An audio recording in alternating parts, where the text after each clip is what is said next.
The tow truck was already backing up to my RV when I pulled into my own driveway, the driver working fast, chains already halfway under the front axle, while a woman in a cream blazer stood off to the side with a clipboard, watching the whole thing like she was overseeing a routine pickup rather than the removal of an $80,000 vehicle from land I owned outright. I didn't get out of my truck right away. I just sat there for a moment watching, because something about the scene struck me as almost funny before it struck me as infuriating, and I wanted to be sure of what I was looking at before I said a single word. My name is Grant Ostrowski. I'm 50 years old, and 15 years ago, back when I was still working long-haul freight routes and saving every spare dollar I could, I bought a controlling stake in a regional towing and vehicle recovery company called Pinnacle Recovery Services, the same company that operates most of the tow contracts for 3 counties in this part of the state, including, as it turned out, whatever contract the Brookstone Ridge Homeowners Association believed authorized them to remove my RV from my own 5 acres that afternoon. I want to be clear that I don't run the day-to-day operations myself.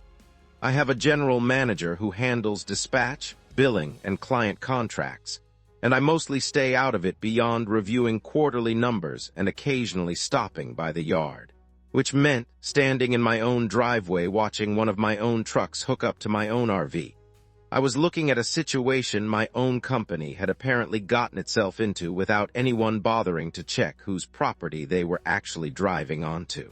I bought that RV 2 years earlier, a 6th-wheel model I'd been saving toward for the better part of a decade, intending to finally take the long retirement trip my wife and I had been talking about since before either of us had gray hair. I parked it on a graded gravel pad at the back of my 5 acres, well clear of my house, in a spot I'd specifically built for exactly this purpose after we bought the property. Brookstone Ridge, the gated community bordering my land on 2 sides, had sent me a handful of letters over the previous 8 months, informing me that my RV violated what they called their Visual Buffer Zone Ordinance, a provision restricting large recreational vehicles from being visible from any adjoining Brookstone Ridge lot. I want to note plainly that my land had never been part of Brookstone Ridge, had never been subject to their covenants, and sat entirely outside their platted boundary, a fact I'd confirmed with the county the very first time one of those letters arrived. I'd ignored the letters after that first confirmation, mostly because I genuinely didn't think an association with no jurisdiction over my land would actually escalate to physically removing my property. I was wrong about that, and the woman standing beside that tow truck with her clipboard, a woman I would soon learn was named Bettina Ashcroft, president of the Brookstone Ridge Homeowners Association, clearly believed otherwise. I got out of my truck and walked over slowly, and I want to describe exactly what I said, because I kept my voice level the entire time, mostly out of old habit from years of handling difficult freight disputes, where getting loud never solved anything faster. "Ma'am," I said, "I'd like to know what authority you believe you have to remove a vehicle from private property outside your association's boundary." Bettina looked at me with the particular confidence of someone who has already decided how this conversation is going to go. "Mr. Ostrowski, your RV has been in violation of our visual buffer ordinance for 8 months. We've sent multiple notices. We're well within our rights to have it removed at this point." "This land isn't part of Brookstone Ridge," I said. "The county confirmed that to me directly months ago. Our attorney reviewed the matter and confirmed the ordinance applies to any structure visible from our boundary line, regardless of underlying property lines," she said, in the tone of someone reciting a talking point rather than actually engaging with what I'd just told her. I glanced over at the tow truck driver, a younger man who'd stopped working the chains and was now watching our exchange with the particular discomfort of someone who suspects he's caught in the middle of something considerably bigger than a routine dispatch call. "What company is this?" I asked him directly. "Pinnacle Recovery," he said. "We've got a standing contract with Brookstone Ridge for enforcement removals."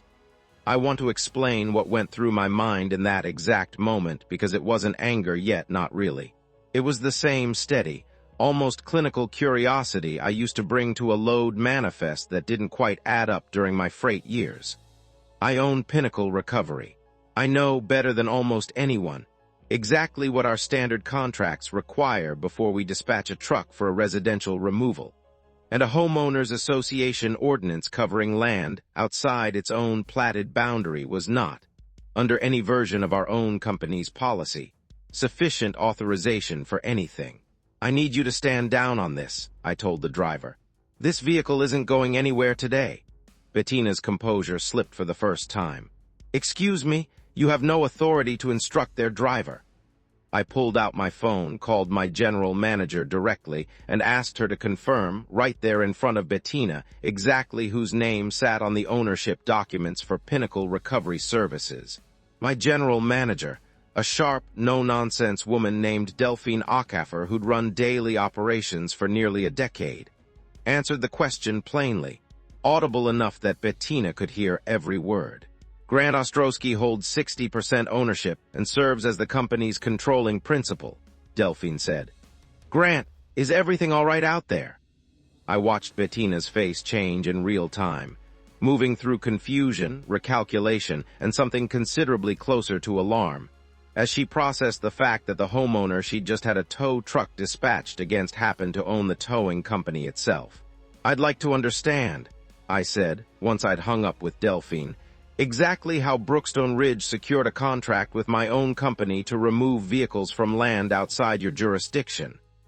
Bettina's explanation, once she recovered enough composure to offer one, described a standing enforcement agreement Brookstone Ridge had maintained with Pinnacle Recovery for several years, predating my own majority ownership stake, which I'd acquired through a partial buyout roughly 4 years earlier, without personally reviewing every legacy client contract still on the books. I called Delphine back that same evening and asked her to pull the full Brookstone Ridge contract for my own review. What I found troubled me considerably more than my own individual dispute.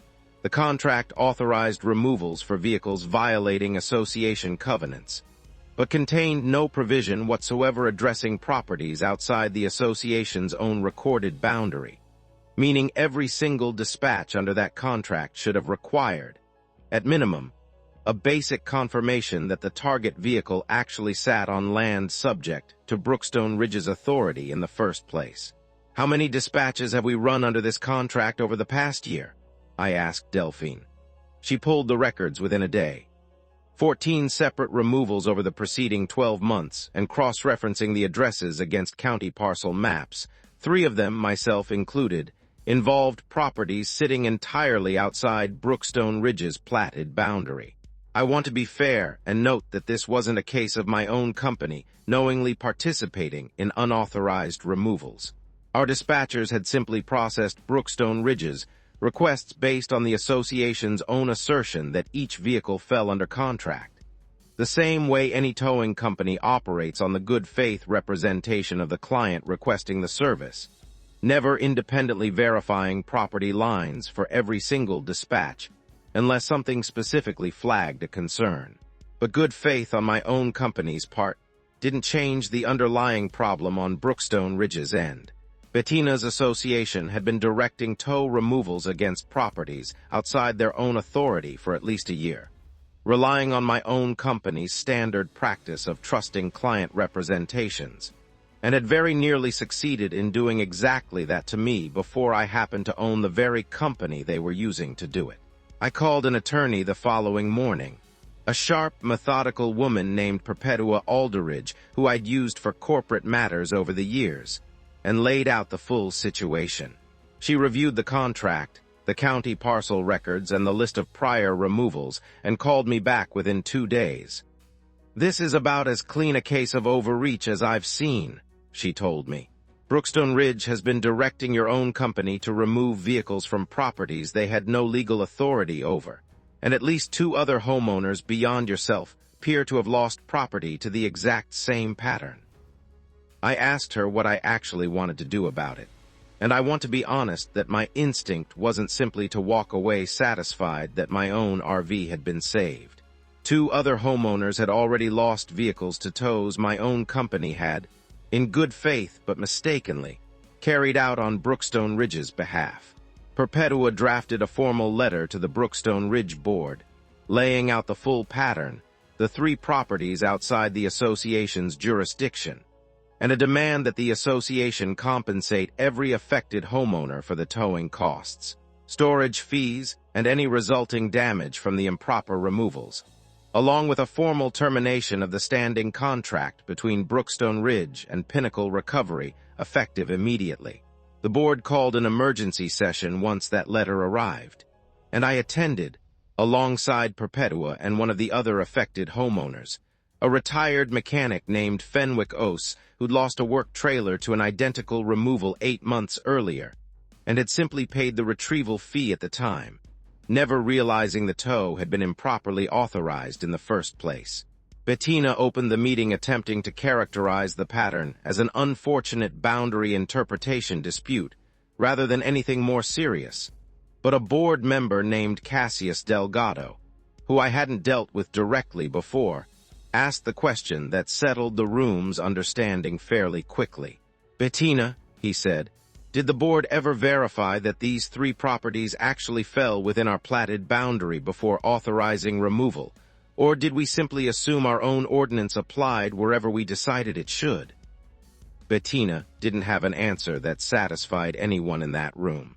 The board voted that same night to compensate all 3 affected homeowners in full, terminate the towing contract, and adopt a formal policy requiring boundary verification against county records before any future enforcement action against a vehicle near the association's edge. Bettina remained on the board, having handled the confrontation, once it actually happened, with more accountability than the underlying pattern might have suggested she was capable of. My RV still sits on that same gravel pad, exactly where I built it to sit, and my wife and I finally took that long-delayed trip the following spring, no tow trucks involved.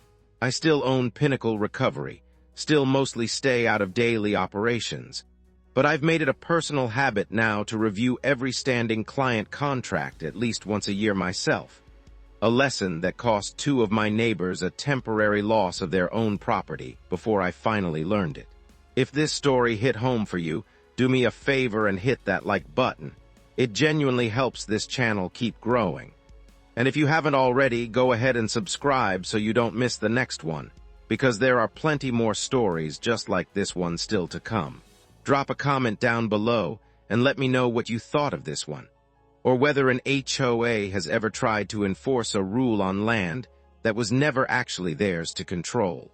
I read every single comment, and honestly, some of the best stories on this channel started as a comment somebody left on a video just like this.